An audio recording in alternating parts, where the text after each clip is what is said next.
अभी हमारे साथ बलभद्र प्रभु अभी मंच पे आएंगे।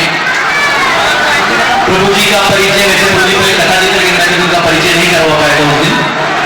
प्रभु जी जो है भक्ति शास्त्री और जितने भी शास्त्र हैं इनके ऐसे हैं, ये शास्त्रों के अध्ययन में इतना रुचि लेते हैं। इनका घर का नाम बांके बिहारी है, घरों का नाम बांके बिहारी रखा है, बोलो तो बांके बिहारी क्या नाम बांके बिहारी। इनके घर पे गए थे हम लोग चंदुआ में, तो इनका पूरा घर लाइब्रेरी से भरा हुआ है, ग्रंथों से भरा हुआ है। और प्रभु जी वृंदावन में भक्ति शास्त्री किए और अनेक साल हमारे गुरु के अनेक प्रोजेक्ट्स में भी उन्होंने सेवा किया और प्रभुपाद जी के आंदोलन में बहुत सालों से सक्रिय हैं। तो जोरदार ताली से लोग प्रभु जी का स्वागत करेंगे। हरि बोल, हरि बोल, हरि बोल।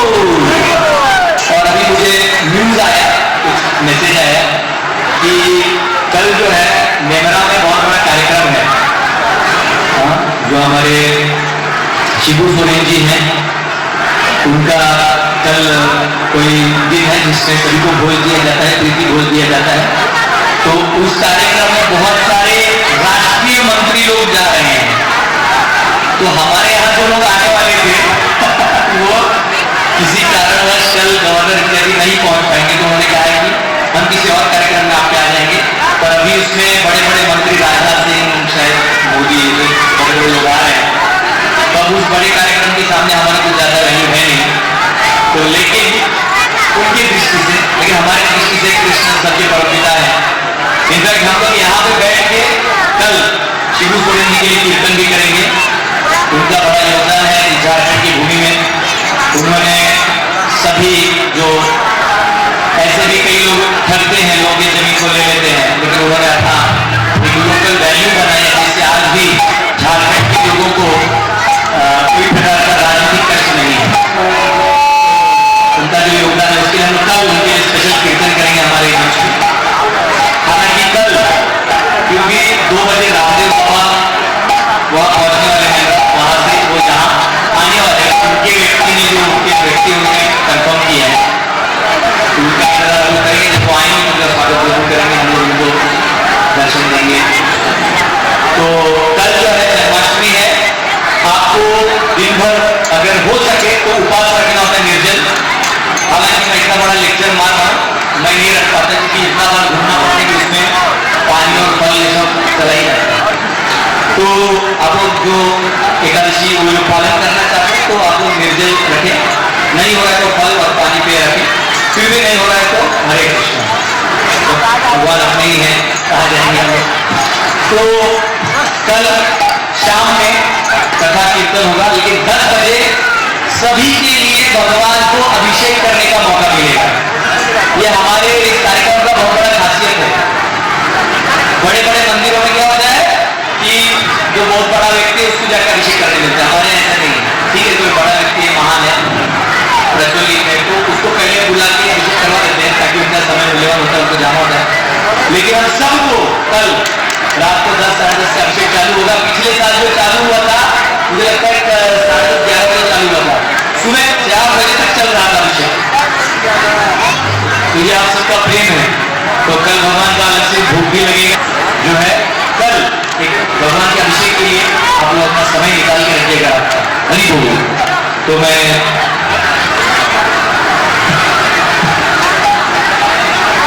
सुबह प्रभु से अनुरोध करूंगा कि वो बलभद्र प्रभु को भगवान का महाप्रसाद जो हार है, राधा रानी का हार आ गया है, अगर कृष्ण का कथा करना है तो राधा रानी की कृपा करें। जोरदार तालियों से हम लोग प्रभु का स्वागत करें। हरि बोल, हरे कृष्ण।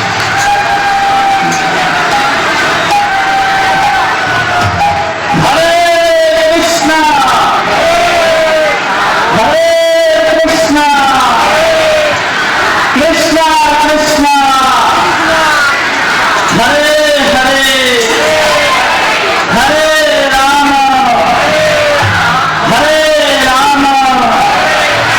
राम राम हरे हरे। हम लोग 2 बार कीर्तन करेंगे और कीर्तन करने के बाद फिर हम लोग कथा शुरू करेंगे। जय राधा माधव कुंज बिहारी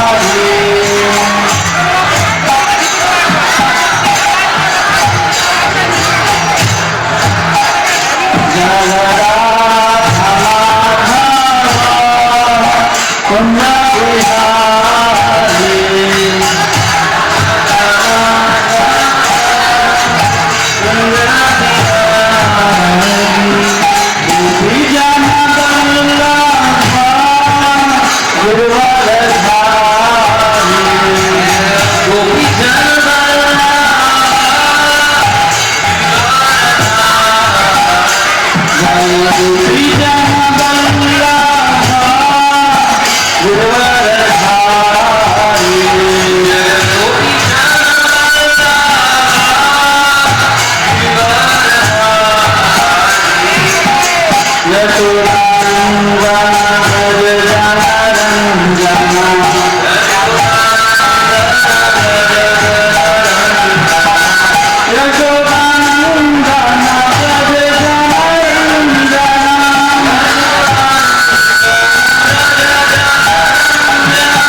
वंदेहं श्रीगुरो श्रीयुतापदमंगलं श्रीगुरुं वैष्णवांश श्रीरूपं साग्रजातं सहगना रघुनाथान्वितं तं सजीवं साद्वैतं सावधूतं परिजनसहितं कृष्णचैतन्यदेवं श्री राधा कृष्ण पादान सहगना ललिता श्री विशाखान्वितांश श्री कृष्ण करुणा सिंधु दीनबंधु जगत्पते गोपेश गोपिकांत राधा कांत नमस्ते तप्तकांचन गौरांगी राधा वृंदावनेश्वरी वृषभानुसुते देवी त्वां नमामि हरिप्रिये नमो महावदन्याय कृष्ण प्रेम प्रदायते कृष्णाय कृष्ण चैतन्य नाम्ने गौरवसे नमः नमो ब्रह्मदेवाय गोब्रह्महिताय च जगद्हिताय कृष्णाय गोविन्दाय नमो नमः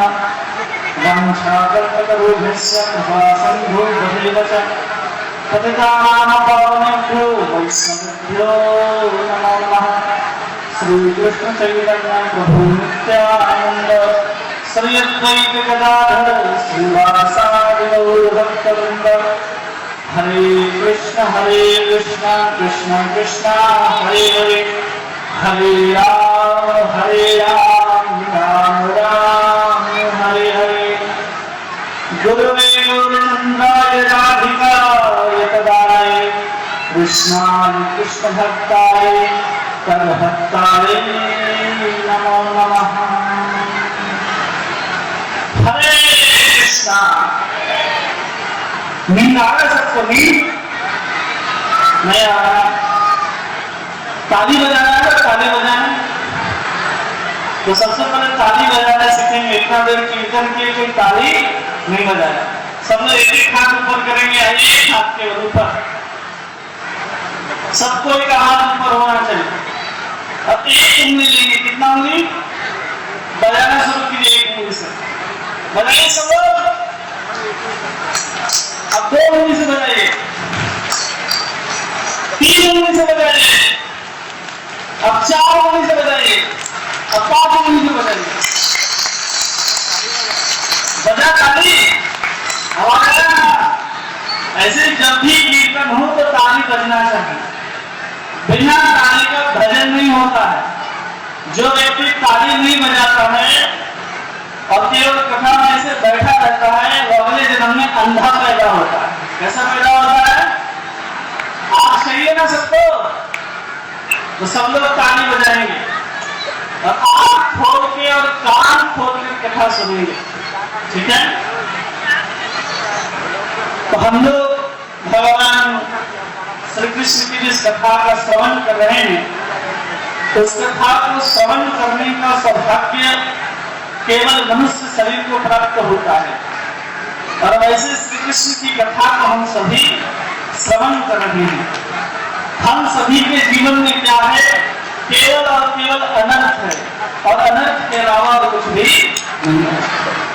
और उसी अनर्थ को मिटाने के लिए, अपने जीवन के पाप को दूर करने के लिए हम सभी कृष्ण की कथा का श्रवण करते हैं। क्योंकि जिसके ऊपर पाप का बोझ अधिक रहेगा वो कभी कृष्ण की कथा सुन नहीं सकता है। इसलिए हम लोग अपने पाप को कम करने के लिए भगवान श्री कृष्ण की सारी कथाओं को श्रवण करते हैं। क्योंकि जो हम अपने जीवन में जो कर्म कर रहे हैं उस कर्म पर हमारी कभी दृष्टि नहीं जाती। हम जो भी अच्छा करते हैं, जो भी बुरा करते हैं, इसका कभी हम विचार नहीं करते। जो हम कर्म कर रहे हैं तो वास्तव में हम सही कर रहे हैं या गलत। इसलिए अपने कर्म के ऊपर हम सभी का ध्यान नहीं है और न कभी जाएगा। इसलिए केवल और केवल अपने भजन को सुधार लिया जाए तो हम अपने कर्म के ऊपर ध्यान देने की आवश्यकता नहीं है। और भगवान भी कहते हैं कि सर्वधर्मान् परित्यज्य मामेकं शरणं व्रज अहं तां सर्वापेभ्यो मोक्षयिष्यामि मा शुचः। इस सभी धर्मों का परित्याग करके यदि तुम मेरे शरण में आ जाते हो तो तुम्हें किसी प्रकार की पाप और पुण्य की चिंता करने की आवश्यकता नहीं है। इसलिए हम लोग कृष्ण की कथा में आए हैं। और जब भी हम लोग कृष्ण की कथा में आते हैं तो भगवान की नजर हम सबके ऊपर होती है। आप मंदिर जाएंगे तो हो सकता है कि भगवान की नजर आपके ऊपर नहीं पड़े, लेकिन जब आप कृष्ण की कथा में आते हैं तो भगवान की दृष्टि हम सबके ऊपर जरूर होती है। कितने कितने भक्तों को भगवान की दृष्टि रखी है अपने ऊपर कि हाँ हम भगवान बैठे, हाथ उठाइए। हम सबको चाहिए ना कि कृष्ण हम सबको देखे, तो हमें भी क्या करना होगा, कृष्ण को देखना पड़ेगा। हम क्या करते हैं क्या नहीं करते इसको भगवान देखते हैं और कोई भी नहीं देखता। इसलिए लोग कहते हैं उम्मीद है कि उन पर तेरी नजर न होगी, मद मोह के नशे में जो खेल खेल डाले, मद होश के नशे में जो खेल खेल डाले। किसी का उसमें नजर नहीं होता, जो हम जवानी के जोश में, धन के मद में, अपने आवेश में आकर के हम जो भी कर्म कर देते हैं उसका कभी होश नहीं होता। इससे जब ऐसे व्यक्ति भगवान के पास आते हैं तो क्या कहता है, आया शरण हूं तेरी श्री कृष्ण मुरली वाले। क्या कह रहा है, भगवान हम तेरे शरण में आए हैं, दुनिया की आफतों से करके कृपा बचा लो, दुनिया की आफतों से करके कृपा बचा लो। कि दुनिया में जो आफत है उसे कृपा करके भगवान आप क्या कीजिए, हम सबको बचा लीजिए। क्योंकि हम अपनी आफतों से अपने आप बाहर नहीं निकल सकते, लेकिन कृष्ण चाहे तो हम सबको बाहर निकाल सकते हैं। गिनती हुई है किसकी लाखों बिगाड़ते हैं, पर तू ही एक ऐसा बिगड़ी हुई बना दे, पर तू ही एक ऐसा जो बिगड़ी हुई बना दे। इसलिए भगवान ही एक ऐसे हैं जो हम सबकी जो बिगड़ी हुई जो कर्म है, जो हम सबकी बिगड़ी हुई बुद्धि है, उसको सुधार करते हैं। और उसी के संबंध में आज हम लोग जो कथा सुनेंगे कि भगवान श्री कृष्ण जब असुरों का उद्धार करते हैं तो उसका क्या तात्पर्य होता है। भगवान श्री कृष्ण को असुर जब मथुरा लेने के लिए आते हैं तो ब्रज की क्या दशा होती है, और भगवान मथुरा पहुंच करके कैसे मथुरा वासियों का उद्धार करते हैं, इन सब की कथा आज हम लोग श्रवण करेंगे। इसलिए सभी लोग शांत चित्त होकर के एकाग्र भाव से जो कुछ भी यहाँ से कहा जा रहा है उसको अपने कान के माध्यम से अपने हृदय के अंतःकरण तक बिठाने का और उतारने का प्रयास करें। भगवान श्री कृष्ण अपने सखाओं के साथ वृंदावन के सुंदर मरुभूमि के अंदर विचरण कर रहे हैं। एक भी ऐसा वृक्ष नहीं है जो भगवान के स्वागत के लिए झुका ना हो। सुंदर यमुना जो है वो सुंदर यमुना सुंदर सुंदर जल को लेकर के, मीठे जल को लेकर के बह रही है। और उसी समय एक असुर है जिसका नाम है केसी, वृंदावन के ऊपर आक्रमण कर देता है। और जैसे ही आक्रमण करता है सारे लोग देख करके तितर बितर हो जाते हैं। वो असुर घोड़े के रूप में आया, जहां पर अपने घोड़े की लात मारता वहां पर धूल उखड़ जाती है, वहां पर दूर दूर तक धूल ही धूल दिखाई देता और वहां कुछ भी दिखाई नहीं देता। वो घोड़ा होकर के शेर जैसा दहाड़ता था, उसकी हिनहनाहट भी ऐसी थी कि शेर भी काम जाए।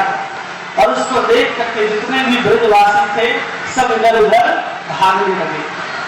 और उसी समय भगवान कृष्ण तो जब वो केसी देखता है भगवान की तरफ तुरंत दौड़ना प्रारंभ करता है।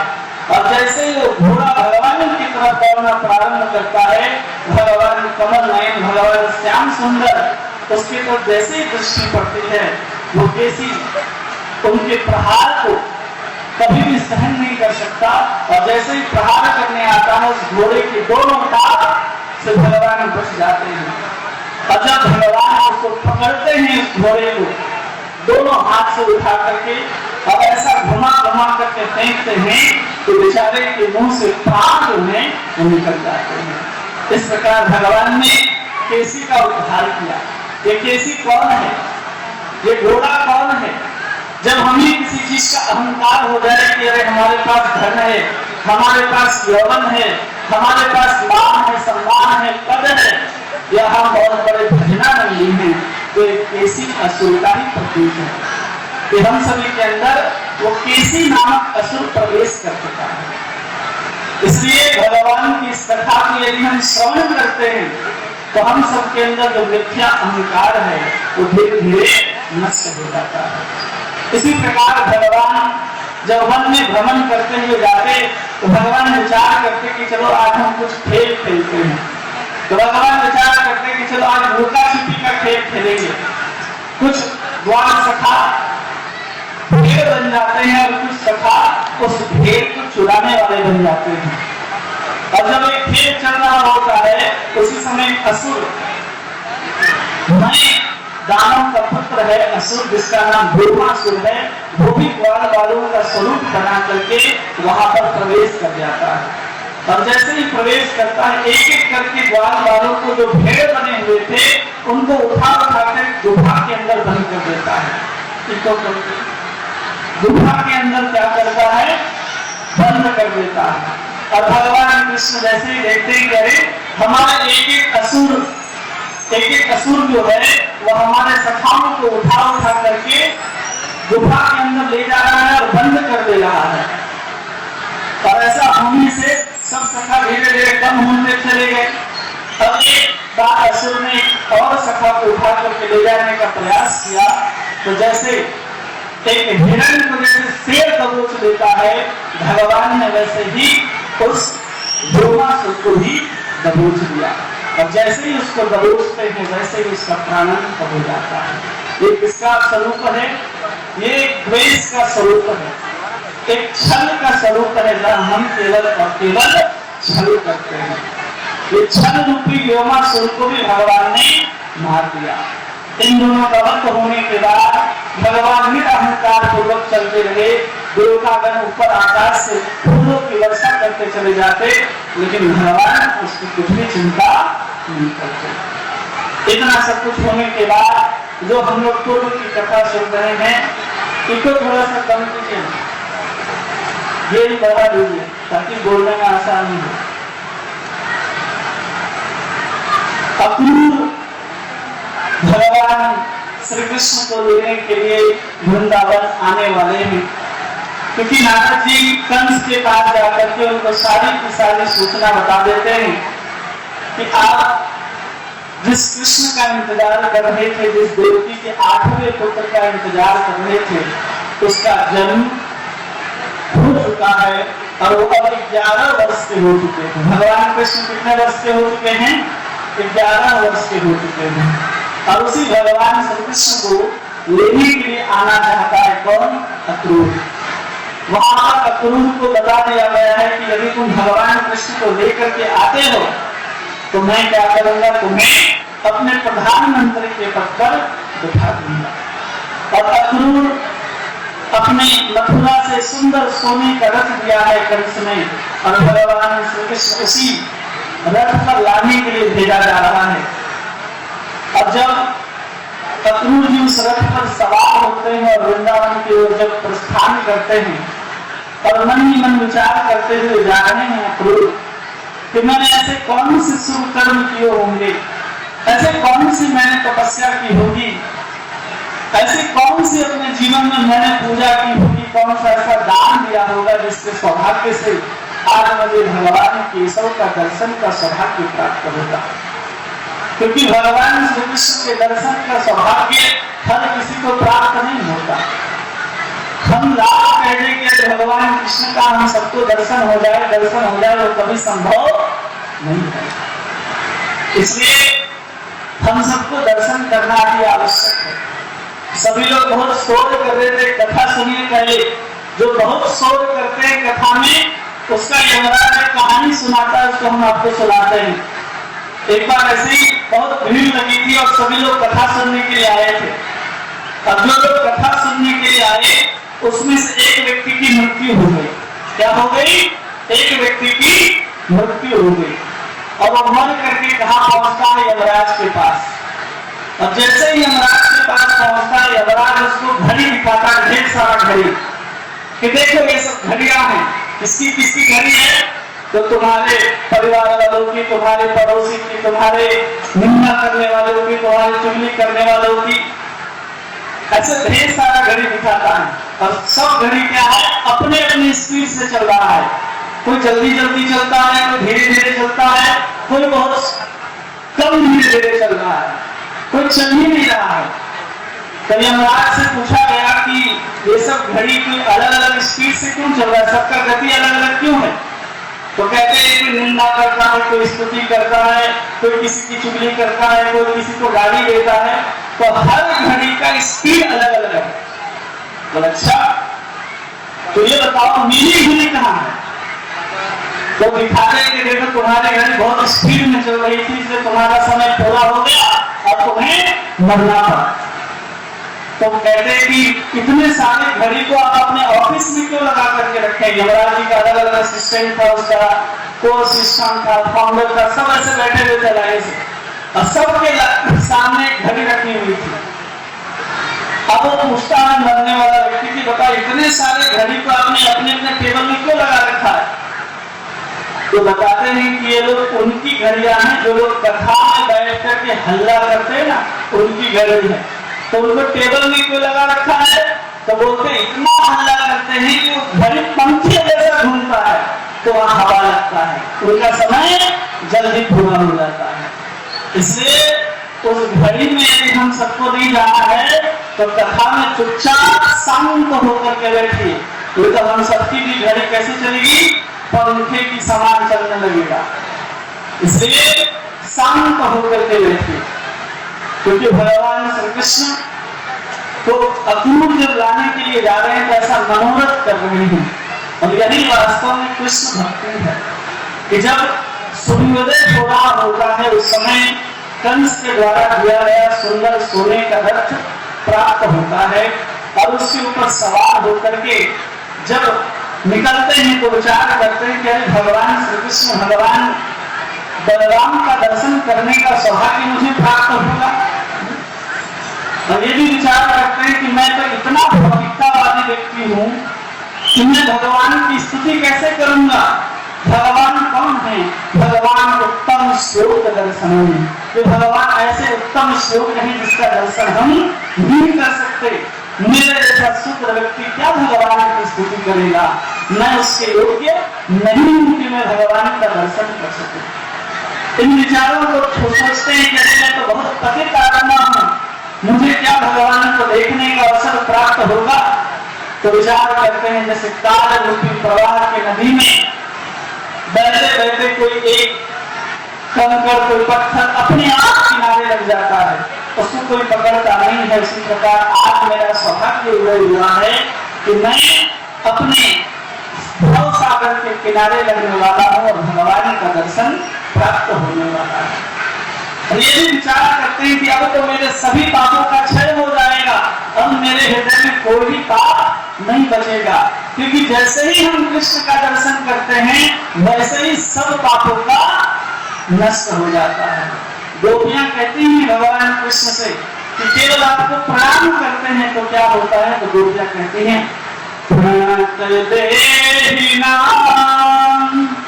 पाप कर शरण, प्रणाम करने मात्र से आप सारे के सारे पापों को अपने तरफ भगवान खींच लेते हो, हमारे अंदर कोई पाप नहीं रह जाता। इसलिए कैसे यहाँ अक्रूर सोच रहे हैं कि अब भगवान का दर्शन होगा और मेरे सब पाप समाप्त हो जाएंगे।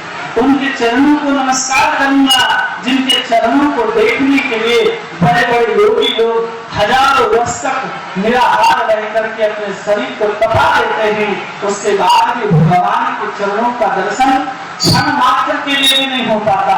ऐसे श्री भगवान का दर्शन करने का सौभाग्य प्राप्त होगा।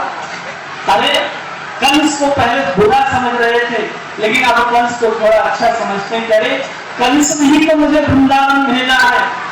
कौन भेजा है? कंस भेजा है अक्रूर को वृंदावन कि जाओ भगवान को लेकर के आना।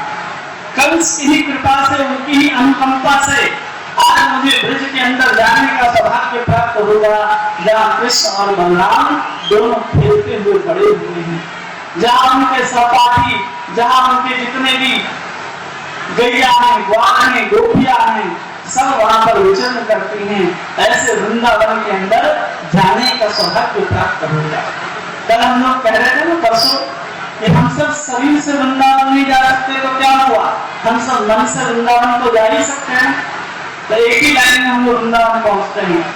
चलो मना वृंदावन की ओर, चलो मना वृंदावन की ओर, जहाँ भगवान श्री कृष्ण विराजमान हैं, ऐसे वृंदावन की ओर अक्रूर चल रहे हैं। और वो सोच रहे हैं कि जिनके चरण के नख से इतनी ज्योति निकलती है, इतनी रश्मि निकलती है कि हजारों सूर्य के बराबर उसकी ज्योति होती है। ऐसे भगवान श्री कृष्ण के चरण कमल के उस नख का दर्शन, उस नाखून के दर्शन का सौभाग्य प्राप्त होगा, जो हजारों ब्रह्मांडों के अंधकार को दूर करने में एक छोटा सा नाखून का टुकड़ा भी समर्थ है।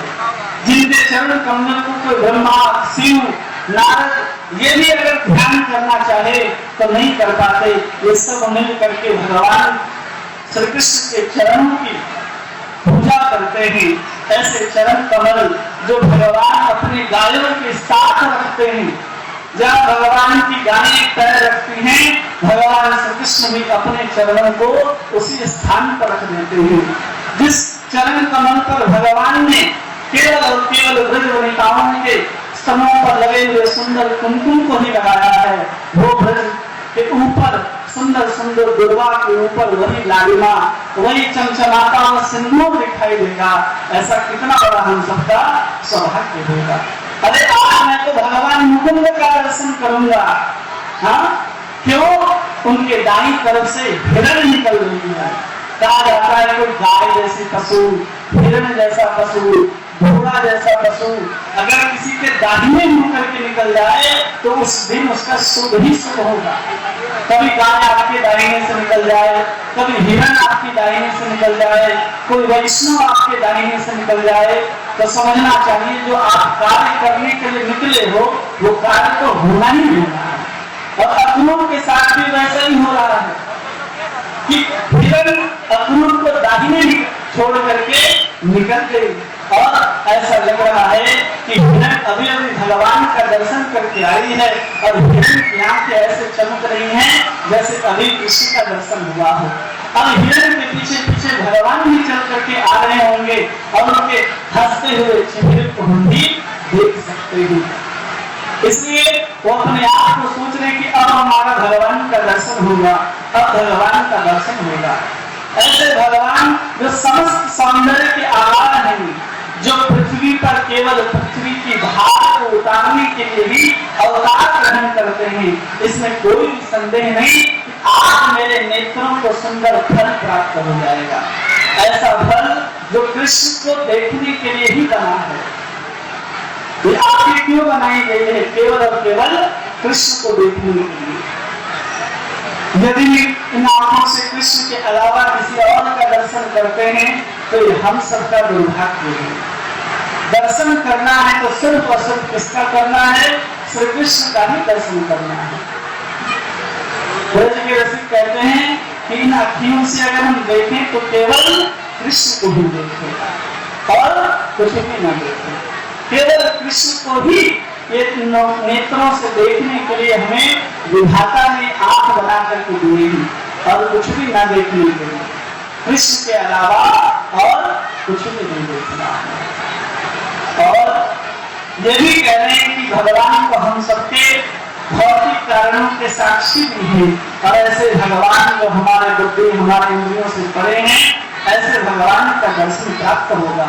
भगवान के गुणों को, भगवान के कर्मों को यदि हम उनके अवतारों को श्रवण करते हैं तो हम सबके सारे पाप नष्ट हो जाते हैं। कहा जाता है वाचो गुण कर्मा जन्म भी। यदि हम भगवान के कर्म को और गुणों को श्रवण करते हैं तो हम सभी पापों से मुक्त हो जाते हैं। ऐसे भगवान का दर्शन करने का हम सबको सौभाग्य प्राप्त होगा। जो धर्म के नियमों को धारण करने वाले हैं, जो अपने यश से वृंदावन में अपना विस्तार कर रहे हैं। ऐसे भगवान हम सबको मंगल प्रदान करे। और ये भी देख रहे हैं कि आज जो महात्माओं को जो गंतव्य प्राप्त होता है, वही गंतव्य हमको भी प्राप्त होगा। जो बड़े बड़े महात्मा भक्तगण जिस अभिलाषा को प्राप्त करते हैं, वही आज मैं भी प्राप्त करूंगा। इस अभिलाषा को करते हुए अक्रूर जी चल रहे हैं, और जैसे उन्होंने देखा कि अरे भगवान श्री कृष्ण के चरण चिन्ह उस सुंदर वृंदावन के भूमि की ओर पड़े हुए हैं, अक्रूर अपने रथ को छोड़ करके कूद जाते हैं और देखने लगते हैं कि देखो भगवान श्री कृष्ण अपने साथ, अपने ग्वाल वाले के साथ कैसे वृंदावन में विहार करते हैं, भगवान कैसे गोपियों के साथ विचरण करते हैं, कैसे भगवान सुंदर जंगलों में जाकर तितलियों के पीछे भ्रमण करते हैं, वे देख रहे हैं। और ये भी विचार करें कि जैसे ही भगवान के चरण कमल हमें दिखाई देंगे, मैं सब छोड़ करके उनके चरण कमल में गिर पड़ूंगा, और जैसे ही मैं उनके चरणों पर अपना सर रखूंगा, भगवान अपने चरणों को उठा करके मेरे सर के ऊपर रख देंगे, और मेरे जितना भी भय है वो भय सब समाप्त हो जाएगा। भगवान के सुंदर कमल सदृश हाथ हैं, और हाथ को क्या करते हैं, भगवान ने पुरंदर जैसे इंद्र बलि जैसे राजा का उद्धार किया। जिस हाथ को भगवान ने रास नृत्य के समय गोपिकाओं को आलिंगन किया, जिस पीताम्बरी से, जिस हाथ से लेकर के भगवान ने सुंदर जो पसीने से हो जाती देवियां थक जाती, लाश में नाचते तो अपने पीताम्बर से भगवान गोपियों के मुंह को पोंछ देते, ऐसे भगवान के चरण और भगवान के सुंदर ऐसे हाथ का स्पर्श करने का सौभाग्य प्राप्त होगा, जो सुंदर मधुर फूल के समान सुगंधित हो गए हैं। और ये भी विचार करते हैं कि अरे हमें तो कंस ने दूत बना करके भेजा है, यदि कृष्ण को लगे ये तो कृष्ण कंस की तरफ से आए ही, हो सकता है अक्रूर को शत्रु मानने कृष्ण और इनका भी वध कर दे। तो विचार करते नहीं, वो तो सब जानते हैं, वो तो सर्वज्ञ हैं, वो बाहर से देखेंगे कि मैं कंस का एक दूत हूँ, लेकिन भीतर से जानेंगे कि वास्तव में एक कृष्ण का भक्त हूँ। तब मैं उनके सामने हाथ जोड़ करके उनके पैरों में प्रणाम करूंगा, और उसकी हंसती हुई जो नेत्र हैं, उनके जो सुंदर मधुर मुस्कान है, तो मेरे संकल्प को जब छुएंगे तो मेरे ऊपर कृपा हो जाएगी और मैं गहन आनंद को अनुभव करूंगा। ऐसे विचार करते हुए अक्रूर वृंदावन के अंदर प्रवेश कर जाते हैं, और प्रवेश करने के बाद सीधा पहुंचते हैं गौशाला में। तब भगवान जब हम लीला सुनाए कि जनाब केसी राक्षस का वध हो गया, गोमासुर का वध हो गया, उसी दिन की बात है कि सुबह चले थे अक्रूर और शाम को वृंदावन में प्रवेश करते हैं। भगवान इन दोनों असुरों का उद्धार कर चुके हैं, और भगवान अपने नंद भवन में आकर के माता यशोदा ने सुंदर स्नान करा दिया है, और दोनों भाई नंद बाबा और यशोदा ने मिलकर के कृष्ण और बलराम को सुंदर वस्त्र आभूषण धारण कराए हैं, और सुंदर आभूषण धारण करके कृष्ण और बलराम गौशाला के अंदर प्रवेश कर रहे हैं। कहाँ प्रवेश कर रहे हैं? गौशाला के अंदर। क्या करने के लिए? गाय का दूध दुहने के लिए।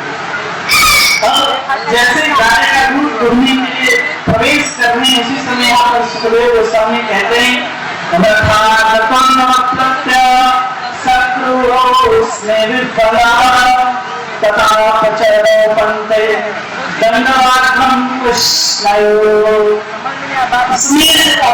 होकर के अक्रूर जी अपने रथ से कूदते हैं, और जैसा उन्होंने मनोरथ किया था वैसे अनुसार भगवान के चरणों को पकड़ लेते हैं, और ऐसा कहते हैं जैसे डंडा गिरता हो, वैसे अक्रूर जी भगवान के चरणों पर गिर जाते हैं।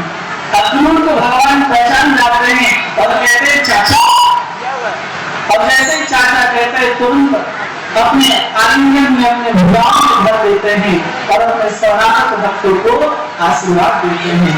बलराम जी उनके जोड़े हुए कर कमलों को हाथ से पकड़ लेते हैं, कृष्ण के साथ लेकर के उनको अपने घर पर बिठाते हैं, सुंदर उनको चरणामृत देते हैं, उनको आदरपूर्वक जल प्रदान करते हैं, उनको सुंदर परीत में बिठा करके उनके चरणों का संबंध करने लगते हैं और एक गाय भेंट में देते हैं। अपने चाचा जी को एक गाय कृष्ण और बलराम क्या करते हैं, भेंट में देते हैं। और जब अक्रूर जी का पेट भर गया, भाई पेट भर खा लिए, उसके बाद कृष्ण और बलराम पूछ रहे हैं कि आप यहाँ पर क्यों आए हैं। तब यहाँ पर अक्रूर जी बताना प्रारंभ करते हैं कि किस प्रकार देवकी और वसुदेव को वहां कंस ने कारागार में डाल दिया है। भगवान कृष्ण कहते हैं कि मेरे कारण मेरे माता पिता को कष्ट मिल रहा है, इसका क्या कारण है। ये सब वार्तालाप भगवान के साथ होती है और वहां पर कोई अतिरिक्त व्यक्ति नहीं होता, जब अक्रूर और स्वयं कृष्ण की बातचीत हो रही है। अब उसी समय भगवान श्री कृष्ण को ये कह दिया जाता है कि आज भगवान कृष्ण को कहा जा रहा है कि आपको कल ब्रज को छोड़ करके वृंदावन जाना होगा। जैसे ही भगवान इस बात को सुनते हैं कि कंस मामा ने मुझे बुलाया है और वृंदावन छोड़ करके जाना होगा, भगवान कृष्ण की जो स्थिति थी वो बिल्कुल बदल जाती है। तो विचार नहीं कर पाते कि कल इन सबको छोड़ करके मुझे कैसे जाना होगा। अक्रूर जी मुझे लेने के लिए आ गए हैं और मुझे छोड़ करके जाना है। हम अपने सामान से घर में एक गाय रखने, एक तोता रखने, तो उसको हम दूसरे दिन छोड़ करके नहीं जा सकते। और यहाँ पर भगवान कृष्ण को कहा जा रहा है कि आप सब कुछ छोड़ करके अब कहाँ जाएंगे, वृंदावन जाएंगे। जहाँ कल से आप माता यशोदा का दर्शन नहीं करेंगे, जहाँ से आप अपने लाल पीली गायों का दर्शन नहीं करेंगे, जहाँ आप कभी कालिंदी के यमुना तट के केसी घाट का दर्शन नहीं होगा, अब वहाँ पर सुंदर निकुंजों का दर्शन नहीं होगा, वहाँ कदम की छाप नहीं मिलेगी, वहाँ पर नीला का माखन नहीं मिलेगा, वहाँ नंद बाबा का डाक नहीं मिलेगा, वहाँ राधा की चुनरी नहीं मिलेगी, वहाँ कुछ भी मिलने वाला नहीं। वैसे ही ये बात को भगवान कृष्ण श्रवण करते हैं, तुरंत भाग करके जाते हैं, माता यशोदा को आलिंगन कर लेते हैं कि अब उनको जाना है। ये नहीं कह पा रहे हैं भगवान माता यशोदा से कि हमें सब छोड़ करके जाना है। जो अक्रूर आए हैं ये सिर्फ मिलने के लिए नहीं आए हैं, ये हमें यहाँ से ले जाने के लिए आए हैं। धीरे धीरे जब शाम का समय हो गया था, माता यशोदा जैसे प्रत्येक दिन सुलाती है, उसी प्रकार भगवान कृष्ण को सुलाने का प्रयास कर रही है। कृष्ण और बलराम दोनों को अपने गोद पर रख लिया है, संग पान कर रही है। 11 साल के कृष्ण और एक चीज को छू करके देख रहे हैं। भगवान कृष्ण माता यशोदा के बाल को छू करके देखते हैं, भगवान कृष्ण माता यशोदा के नाक को छू करके देखते हैं, गाल को छू करके देखते हैं, भगवान माता के कमर को, पाँव को छू करके देख रहे हैं। ये माता यशोदा का कोमल पाँव, ये अब हमें कल मिलने वाला नहीं है। सुन करके जो माता यशोदा का जितना भी सुगंध है उसको अपने भीतर समेटने का प्रयास कर रहे हैं कि हम पूरा माता यशोदा को समेट ले। रात भर माता यशोदा को आलिंगन कर कृष्ण बलराम ऐसे सोए हुए हैं जैसे भगवान कभी न सोए हैं। विचार कर रहे हैं कि कल हम सब छोड़ करके चले जाएंगे, क्या होगा मेरे गायों का, क्या होगा मेरे गायों का, क्या होगा मेरे ब्रजवासियों का, जो एक क्षण मुझे देखे बिना नहीं रह सकते, ऐसे सबको हमें छोड़ करके जाना पड़ेगा।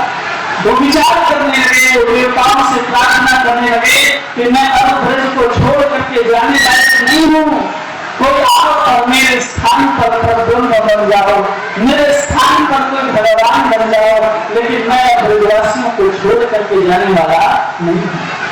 भगवान कह रहे हैं कि मैं नहीं जाऊंगा। लक्ष्मी माता उतर करके आती है, भगवान आप इस पर लाभ कीजिए, आप परम ब्रह्म हैं, आपको अपने कर्तव्य और भी पूरा करना है, आप क्यों ऐसे घबरा रहे हो। आपको अपने कर्तव्य को पूरा करने के लिए जाना होगा।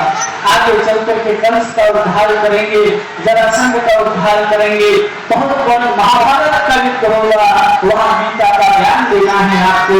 आगे चल करके द्वारिका नगरी बसानी है, 16,108 पटरानियों से विवाह करना है, और आप प्रसन्न हो करके आप इन ब्रजवासियों से कैसे आसक्त हो गए, ये तो ब्रह्म का लक्षण नहीं है। लक्ष्मी जी से कह रहे हैं भगवान कृष्ण, ये मेरे अंदर एक सामर्थ्य नहीं है कि मैं वृंदावन को छोड़ करके एक कदम भी बाहर चला जाऊं, और तुम्हारे पास सामर्थ्य हो तो तुम भगवान बन जाओ, मैं लक्ष्मी बन जाता हूँ, लेकिन मैं माता यशोदा को छोड़ करके इस वृंदावन को छोड़ करके जाना नहीं चाहता। भगवान क्या नहीं चाह रहे, धीरे धीरे विचार कर रहे हैं कि सूरज जो है कल उदय न हो। जो भगवान जब चाहे तो उनकी इच्छा से सूर्य उदय होता है, उनकी इच्छा से सूर्य अस्त होता है। आज वही भगवान माता यशोदा के गले से लिपट करके विचार कर रहे हैं कि कल सुबह ना हो, कल सूर्य उदय ना हो। यदि कल सूर्य उदय हो जाएगा तो अतुल मुझे लेकर के वृंदावन से मथुरा चले जाएंगे। ये बात जैसे ही पता चलती है कि अरे कृष्ण और बलराम सुबह हम सबको छोड़ करके चले जाएंगे, गोपियां जैसे इस चीज का विचार करती हैं तो थोड़ा सा सब्र नहीं होता उनके अंदर, और कहने लग जाती है कि अरे भगवान हम सबको छोड़ करके चले जाएंगे, जिनके साथ हम खेले, जिसके साथ हम विहार किए, जिसके साथ हमने ऐसे रासलीला को संपन्न किया जो क्षण भर की समान लगता था। हम लोगों को आश्चर्य लगता है कि रासलीला एक ही रात में ब्रह्मा जी की रात्रि के समान लगभग 4,32 करोड़ साल की कैसे हो गई। हम जब फिल्म देखने जाते हैं तो वहाँ 2 घंटे में किसी नायक के चरित्र को जन्म से लेकर के मृत्यु तक दिखा दिया जाता है। एक साधारण डायरेक्टर में ये ताकत है, तो क्या भगवान में इतना ताकत नहीं होगा कि एक रात को ब्रह्मा की रात्रि जितनी बिता सके? अवश्य होगा। वैसे ही रात्रि को याद करती हुई लोग सोचती है अरे हम सबका विनाश हो जाएगा, अब हम क्या करेंगे, अब हम कैसे जाएंगे, कैसे हम अपने जीवन को धारण करेंगे।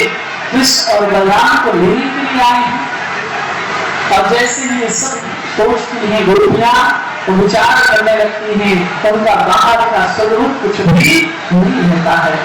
वो विचार करते हैं, अचेत हो जाती हैं, और वो विचार करते हैं कि अरे भगवान कितने सुंदर स्नेहयुक्त सुंदर मुस्कान थे, भगवान जैसे हम सबसे बात करते थे, भगवान की कितनी हंसने वाली जो चित्रण थी, भगवान हमारी वीरता पूर्वक दुख का हरण करते थे, तब कैसे होगा। अब वो विधाता को कहेंगे गोपी कि हे विधाता तुम बड़े निष्ठुर हो, प्रेम के कारण वेदधारियों प्राणियों को लगाते हो, और जब चाहे उनको व्यर्थ भी अलग कर देते हो। तुम विधाता नहीं हो सकते, तुम बच्चों के समान मूर्ख व्यक्ति हो, हमारे प्रेम के साथ खिलवाड़ कर रहे हो। भगवान श्याम सुंदर के घुंघराले लालों से घिरा हुआ सुंदर चेहरा, जिसको देख करके हमारी सुबह होती थी, जिसको देख करके हमारी शाम होती थी, ऐसे विधाता हम सबसे हम कृष्ण को छीन लेंगे, क्या कल से हमें हमारे श्याम सुंदर दिखाई नहीं देंगे। सखा लोग विचार करते हैं, सुदामा आकर कहता है कि अरे वो क्या होगा कि मैं उसको देखे बिना एक गिलास पानी भी, एक बूंद पानी भी हमारे गले से भीतर नहीं जाता, तो भगवान हमसे छीन लिए जाएंगे, तब क्या होगा। भगवान कृष्ण के विषय में गोपियां सोचती है वो तो छोटा सा बालक है, वो तो बहुत बुद्धिमान है, लेकिन जब वो मथुरा जाएगा ना तो वहां पर मथुरा की जितनी भी स्त्रियां होंगी वो सब अपने मधुर मुस्कान से कृष्ण के ऊपर जादू कर देंगे, और कृष्ण हमें भूल जाएगा और कभी वृंदावन वापस नहीं आएगा, क्योंकि हम तो गांव के गवाह हैं, और वहां पर तो शहर में रहने वाली जो स्त्रियां होंगी उसको अपने जाल में फंसा देंगे, और फिर कृष्ण आने वाले इधर कृष्ण की ऐसी दशा हो गई है कि विचार कर रहे हैं कि कल सुबह ना हो। उधर गोपियां भी विचार कर रहे हैं, विधाता से प्रार्थना कर रही हैं कि कल सुबह ना हो। उधर श्री राम सुमंगल सब कह रहे हैं कि कल सुबह ना हो, लेकिन अगले दिन सुबह हो जाती है। जैसे ही सुबह होता है भगवान कृष्ण खुद से उठ करके स्नान कर लेते हैं, खुद से अपने वस्त्रों को धारण कर लेते हैं। और ऐसा देखती है माता यशोदा को आश्चर्य करती है, आज मेरे बिना कृष्ण कैसे स्नान कर लिया, आज मेरे बिना कैसे इसने सुंदर तिलक, सुंदर बाल, सुंदर मोर पंख सब धारण कर लिया। बहुत आश्चर्य होता है। भगवान यहाँ प्रयास कर रहे हैं कि अगर हमारे पास माता यशोदा नहीं होगी तो हम क्या करेंगे। उसी समय गृहिणी माता सुंदर माखन एक सुंदर मिश्री मिला करके सोने की तस्तरी में ला करके जब खिलाने का प्रयास करती है, भगवान कृष्ण में फेर करके बैठ जाते हैं कि मैं अब माखन मिश्री नहीं खाऊंगा, क्योंकि मैं जहाँ जा रहा हूँ माखन मिश्री मिलने वाला नहीं है। और वहां कोई मुझे माखन नहीं देगा, और वहां पर मुझे कोई प्रेम से बात करने वाला नहीं होगा। अक्रूर जी को कृष्ण कहते हैं कि अक्रूर आप कुछ समय प्रतीक्षा कीजिए, मैं थोड़ी देर में आपसे आकर के मिलता हूँ। वहां से तुरंत भाग करके जाते हैं। एक कुंज के ऊपर, एक स्वर्ण के चबूतरे के ऊपर सुंदर बाग में लता के पुष्पों के नीचे श्रीमती राधा रानी अपने नेत्रों को झुका करके कृष्ण की प्रतीक्षा कर रही है। और वहां जाकर के कहते हैं कृष्ण कि मैं अब मथुरा जाऊंगा। राधा रानी उनके पर नजर भी उठा करके नहीं देखती जब कृष्ण कहते हैं कि मैं मथुरा जाऊंगा। क्यों नहीं देखते? क्योंकि उनको लगता है कि भगवान कृष्ण ऐसा कर ही नहीं सकते। लेकिन भगवान कृष्ण ऐसा करना भी नहीं चाहते कि वो वृंदावन छोड़ करके बाहर जाएं। लेकिन न चाहते हुए भी वो एक चीज कहती है राधा रानी, अगर तुम हमें छोड़ करके जाना चाहते हो तो हमारे जीवन का कुछ आधार देकर के जाओ। उस समय भगवान श्री कृष्ण राधा रानी को 3 वस्तुएं दान करते हैं। एक तो भगवान अपने बांसुरी को दान करते हैं, दूसरा अपने मोर पंख को दान करते हैं, और तीसरा काली कमली को भगवान ओढ़ते थे तो भगवान उसको भी दान कर देते हैं। ये 3 वस्तु भगवान वृंदावन में छोड़ करके चले जाते हैं। न भगवान मोर पंख द्वारिका में, न मथुरा में धारण करते हैं, न भगवान बांसुरी मथुरा द्वारिका में धारण करते हैं, न भगवान काली कमली मथुरा द्वारिका में धारण करते हैं। भगवान कृष्ण नेत्र नहीं मिला पा रहे राधा रानी से, राधा रानी के चरणों की तरफ देख रहे हैं। राधा रानी से प्रार्थना करें कि हे राधा रानी, यदि आपकी कृपा हो तो इस कृष्ण के ऊपर कृपा करना और इस कृष्ण को कभी मत भूलना। इस बात को जैसे सुनते हैं तो कहते हैं, राधा रानी कहती कि 3 प्रकार के लोग होते हैं। एक तो वो होता है जो प्रेम करने वाले से प्रेम करता है, एक दूसरा होता है जो प्रेम नहीं करने वाले से भी प्रेम करता है, और तीसरा जो किसी से प्रेम नहीं करता। आप किसमें आते हो? जिससे प्रेम करना, जो प्रेम आपसे करता है आप उससे प्रेम करते हो, या फिर जो आपसे प्रेम नहीं करता उससे भी प्रेम करते हो, या आप किसी से प्रेम नहीं करते? भगवान कहते हैं कि श्रेष्ठ प्रेम तो वही है राधिके, जब कोई किसी से प्रेम न करे और फिर भी वो उससे प्रेम करता रहे, यही वास्तव में प्रेम है। जैसे इस वचन को सुनती है राधा रानी, उनको संतोष प्राप्त हो जाता है कि चलो हमें आधार मिला कि चलो हम कृष्ण से प्रेम करती हैं, भले कृष्ण हमसे प्रेम न करता हो, कोई बात नहीं। राधा रानी चुपचाप नेत्रों को मूंद लेती है और भगवान श्री कृष्ण के चरण कमलों को अपने नेत्र के माध्यम से अपने हृदय के अंदर स्थापित कर लेती है। इधर प्रतीक्षा में है अक्रूर कि अब आएंगे कृष्ण, तो हम उनको लेकर के जाएंगे। और उसी समय भगवान कृष्ण आते हैं, सोने के रथ पर सवार हो जाते हैं, और गोपियां उधर से दौड़ती हुई आ रही हैं, ये कहते हुए कि किसी को पता नहीं है कि नंद बाबा उनके सखा सब कृष्ण को छोड़ने के लिए द्वारका जा रहे हैं। कृष्ण एक बार चला गया अगर मथुरा तो वहां से वापस नहीं आएगा। वो अपने लाभ अपने शरण को छोड़ चुकी गोपियां ये सोच करके कि पहले तक तो पता नहीं था कि हम कृष्ण से कितना प्रेम करते हैं, लेकिन कहती कि सारे लज्जा को हम छोड़ करके और हम केवल कृष्ण से प्रेम करती हैं। और सब लोग रथ के आगे जाकर के खड़ी हो जाती हैं कि अब रथ आगे नहीं जाएगा। अब रथ यहाँ से आगे जाने वाला नहीं है। अर्जुन को कहती है कि अगर तुम्हें रथ ले जाना है तो हमारे शरीर के ऊपर चढ़ा करके ले जाओ, अन्यथा तुम हमारे कृष्ण को ले नहीं जा सकते हो। जितने भी गाय थे वो सब आकर के खड़ी हो गई। भगवान रथ से ऊपर करके आए, उन गायों को सुंदर गाल पर जब सहलाते हैं, गाय धीरे धीरे किनारे हटती चली गई। जब गाय किनारे हट गई तो बछड़े आ गई सड़क पर कि हम कृष्ण को मथुरा जाने नहीं देंगे। और जैसे ही बछड़े आते उनको भी भगवान सहलाते, भगवान के सहलाने से वो भी बाहर हो जाती, लेकिन जो गोपियां हटने के लिए तैयार नहीं हो रही है। जब तैयार नहीं हो रही तो कुछ दूर चले गए भगवान। उसी समय माता यशोदा को विचार हो रहा है कि भगवान कृष्ण आज अचानक कैसे ऐसे उठ करके आया, आखिर क्या हो सकता है कि भगवान कृष्ण ऐसे जा रहे हैं।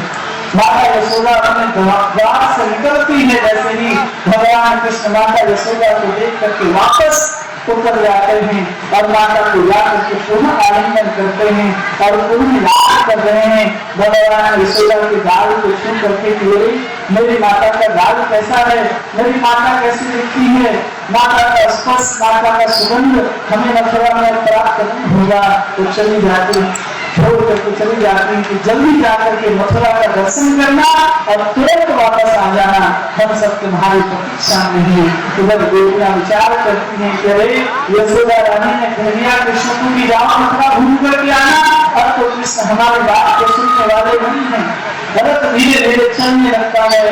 ललिता विशाखा अलग अलग कुंडों से जंगलों में जा जाकर कृष्ण को देख रही हैं।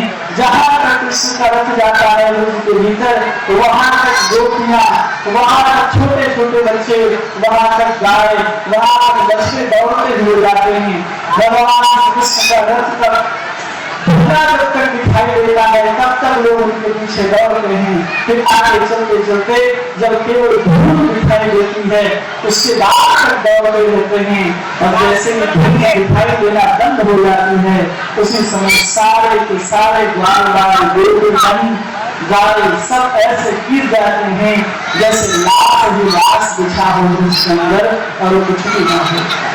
ऐसी स्थिति में जब वृंदावन पहुंचते हैं भगवान श्री कृष्ण और नंद बाबा कहते हैं कि चलो तुमने तो कंस को भी मार दिया, तुमने कालिया वन सबको मार दिया, तुमने अपने माता पिता को भी मुक्त कर दिया, अब वापस चलो। तो वहां पर नंद बाबा से भगवान कृष्ण कहते हैं कि आप जाओ, मेरी अभी सेवा शेष रह गई है, उसको पूरा करने के बाद मैं वृंदावन वापस आ जाऊंगा। ये बात को सुनते ही नंद बाबा के पैर के नीचे से मानो जमीन खिसक गई। ये अभी तो कहा था कि सिर्फ मथुरा देख करके हम चलेंगे वापस, अभी कहता है कि आप जाओ मैं बाद में आऊंगा। इस बात को सुनते ही नंद बाबा रोने लग गए। नंद बाबा के भाई है नंद, उन्होंने एक तरफ से संभाल लिया नंद बाबा को, दूसरे तरफ भगवान कृष्ण ने गाड़ी को पकड़ करके वापस रथ कर बिठाते हैं और वहां से विदा करते हैं। सारे के सारे ग्वाल नंद बाबा के साथ वृंदावन के अंदर प्रवेश कर रहे हैं। अब इधर सब गोपियां सब फूल की माला सजा करके रखी है कि अभी मेरा महीना आएगा और मैं उसकी आरती उतारूंगी, जिसको देख के बिना एक क्षण भी नहीं रहा जाता था। आज वो 2 दिन के बाद वापस आ रहा है। अब जैसे ही नंद उतर करके आते हैं, माता यशोदा विचार करती क्यों नहीं उतर पा रहे, ऐसे 2 दिन में क्या हालत होगी कि नंद बाबा उतर नहीं पा रहे हैं। उतर करके आते हैं, देखते हैं गरमाते हुए चरणों से उतर करके नंद बाबा माता यशोदा के सामने आकर खड़े हो जाते हैं और माता यशोदा एक ही चीज पूछती है, कहाँ है मेरा कन्हैया। नंद बाबा कहते हैं कि वो आने से मना कर दिया। वो कहता है कि मेरी मथुरा में बड़ी सेवा है, वो सेवा पूरा करने के बाद में आऊंगा। ये बात माता यशोदा सुनती है, सोने की थाल उसमें सजा रखती है, वो हाथ से छूट जाती है और यशोदा माता मूर्छित होकर के गिर जाती है कि आप कृष्ण के बिना यहाँ आ गए, आपकी हिम्मत कैसे हुई कि आप कृष्ण को छोड़ करके ब्रज में प्रवेश कर गए। अब जैसे ऐसे ऊंचे वचन को सब सुनते हैं, आश्चर्य करते हैं कि माता यशोदा लोग कभी इतने ऊंचे स्वर से नहीं बोलती, आज नंद बाबा को ऐसा क्यों बोल रही है, क्योंकि क्योंकि आज उसका कन्हैया उसको लेकर के मिल रहा है, आज कन्हैया उसके सामने नहीं दिखाई दे रहा है, इसलिए वो रो रहा है। जैसे इस खबर को अन्य ग्वालवाल गोपियां सुनती हैं, वो विचार करती हैं और जो कन्हैया हम सबको हमेशा हमेशा के लिए छोड़ करके चला गया, अब कन्हैया हम सबको कभी प्राप्त होने वाला नहीं है। उधर इसी प्रकार से जो ग्वाल गाय को दुहने के लिए जाते, जैसे ही दुहने का प्रयास करते तो गाय के थन से दूध की जगह खून निकलने लगता है। जितने भी सुंदर सुंदर पुष्प वाटिकाएं थे धीरे धीरे मुरझाना प्रारंभ हो गई, जो यमुना लबालब जल से बहा करती थी अब वो धीरे धीरे शिथिल हो गई। अब यमुना के ऊपर जल नहीं दिखाई दे रहा है, अब रेत ही रेत दिखाई दे रहा है। ऐसा वंश की पूरी दुर्दशा को वहां देखते हैं, वहां पर उद्धव से विचार करते हैं भगवान कृष्ण की, बताओ क्या हुआ मेरे वंश को। भगवान कृष्ण कभी ब्रज की तरफ मुख भी नहीं करते, करवट भी करते तो हमेशा उल्टे तरफ कि हम उस तरफ करवट करेंगे तो उधर मेरा वृंदावन है, उधर मेरे बाबा और मेरी माता है, उधर मेरी राधा रानी रहती है, मैं उधर करवट भी अगर करूंगा तो मेरे प्राण मेरे हृदय से निकल जाएंगे। तो भाव कुछ भी करो लेकिन मुझे वापस वृंदावन लेकर के चलो, ये सब कुछ वहां पर कहना प्रारंभ करते हैं। लेकिन जो वृंदावन के जो कृष्ण हैं, हमारे आचार्य बताते हैं कि वो कभी भी ब्रज को छोड़ करके बाहर नहीं गए। कहते हैं कि वृंदावन प्रत्यक्ष पाप एकम न गच्छति, भगवान वृंदावन को छोड़ करके बाहर नहीं जाते। इसकी कथा आती है कि जब भगवान अक्रूर को लेकर के जा रहे थे तो जैसे अक्रूर घाट में उतर करके स्नान करते हैं अक्रूर जी, तो देखते हैं नीचे कि पानी के नीचे यमुना के भीतर कृष्ण और बलराम दिखाई दे रहे हैं। तुरंत जल से बाहर आकर के देखते हैं कि बाहर तो कृष्ण बलराम रथ के ऊपर बैठे हैं।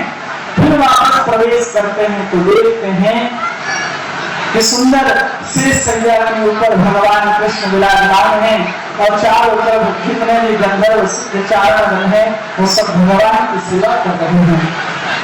आचार्य कहते हैं कि वहां पर जिस कृष्ण का दर्शन अक्रूर को कराया गया वही कृष्ण वृंदावन गए और जो वास्तव में रथ में बैठे हुए थे वो वृंदावन वापस आ गए। जैसे सुमंत्र है जो राम जी को छोड़ने के लिए गया और सुमंत्र खाली रथ लेकर के आया, तो जैसे दशरथ जी का प्राण मानो छूटने वाला हो ऐसी दशा हो गई और अपने प्राण को थामने के लिए तैयार हो गए, लेकिन थाम नहीं सके राजा दशरथ। तो कहा जा रहा है वहां पर संतावना दे रहे हैं नंद बाबा माता यशोदा को कि देखो जब राम गए थे वनवास उस समय सुमंत्र भी आकर के कहा था कि राम वापस नहीं आएंगे और दशरथ में प्राण त्याग दिए थे। और जब राम वनवास से वापस लौट के आए और उन्होंने पिताजी का दर्शन करने के लिए जैसे ही अपने कमरे के अंदर प्रवेश करते हैं तो पिताजी का जब दर्शन नहीं होता तो विलाप करके रोने लग जाते हैं। इतना रोते हैं कि आंखें काली पड़ जाती हैं।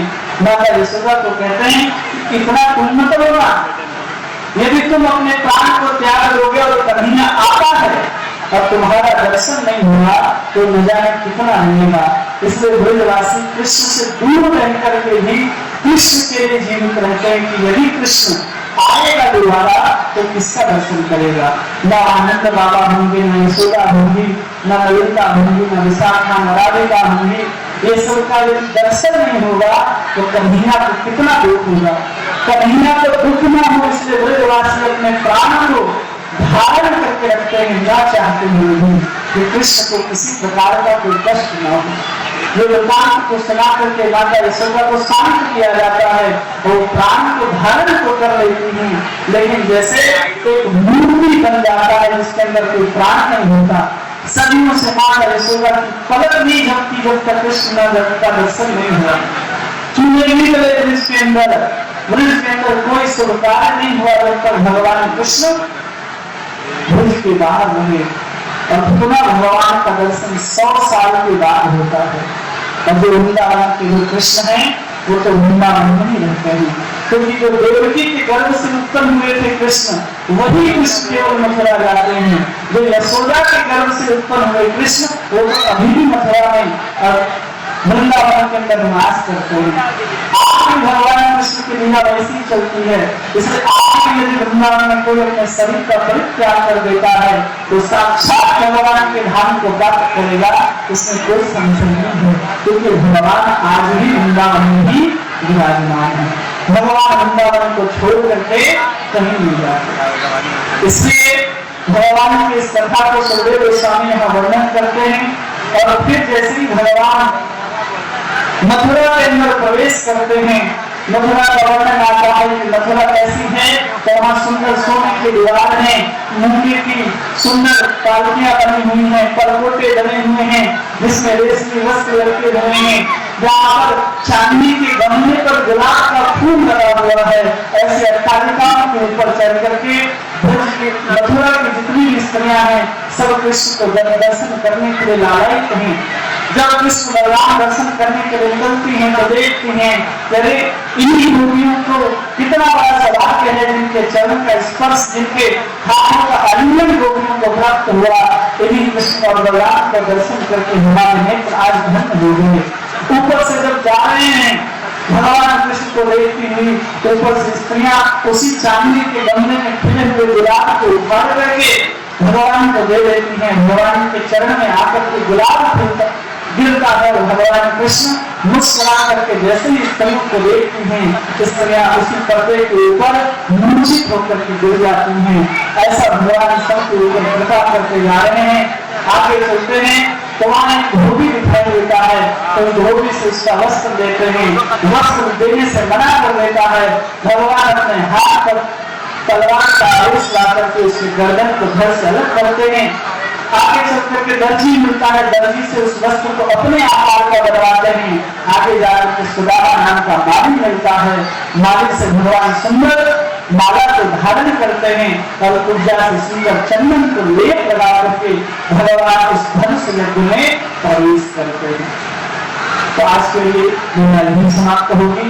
कल हम लोग धनुष यज्ञ, कंस का उद्धार आदि जो लीला है, जरासंध आदि का यज्ञ, भगवान का पढ़ने के लिए उज्जैन जाना, उज्जैन के बाद वापस आकर के सत्तर का इससे युक्त भगवान वन को छोड़ करके भागने के कारण वन छोड़ कर जाना, फिर वहां से भगवान द्वारका की स्थापना करके 16,000 स्वार्थ प्राणियों का विवाह करते हैं। सुदामा चरित्र का वर्णन आता है। भगवान अपनी लीला के गुण शास्त्र में प्रवेश करके ऐसी लीला को 125 वर्ष तक चलाते रहते हैं। कृष्ण हरे कृष्ण कृष्ण कृष्ण हरे हरे, हरे राम राम राम हरे हरे। निताई गौर प्रेमानंदे हरे हरि, जय जय श्री राधे श्याम। बहुत बहुत धन्यवाद करेंगे हम लोग श्रीमान बलभद्र जी ने, उन्होंने बहुत ही सुंदर कथा भगवान की लीला है वो विस्तार से आगे से बढ़ाया।